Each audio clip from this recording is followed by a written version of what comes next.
सदस्य सुनिता बराल। सम्माननीय सभामुख महोदय, नेपालको संविधानले मौलिक हकमा नै राखेर स्वच्छ वातावरणको हकको प्रत्याभूति नेपाली नागरिकलाई गरेको छ।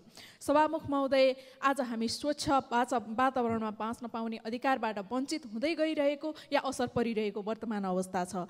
वायु प्रदूषणको अवस्था असाध्यै भयावह बन्दै गएको छ।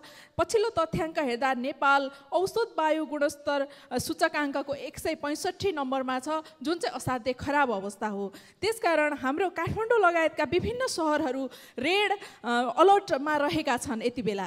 त्यसकारण प्रदूषित हावाका कारणले श्वास प्रश्वास सम्बन्धी रोग, फोक्सोको क्यान्सर, मुटुको रोग, उच्च रक्तचाप जस्ता समस्या बढिरहेका छन्। यसको समाधानका लागि नेपाल सरकार लगायत सम्बन्धित निकायहरूले सवारी साधन प्रदूषण नियन्त्रण, हरियाली क्षेत्रको संरक्षण र जनचेतनामा अभिवृद्धि गर्दै सम्बन्धित सरकारवालाहरू सबैसँगको, नेपाल सरकारको र सरकारवाला व्यक्तिहरूको, नागरिक समाजको, गैर सरकारी संस्थाहरू सबैसँग सहकार्य गरेर समाधानका लागि पहल गर्नका लागि सम्माननीय सभामुख मार्फत ध्यान आकर्षण गराउन चाहन्छु। धन्यवाद।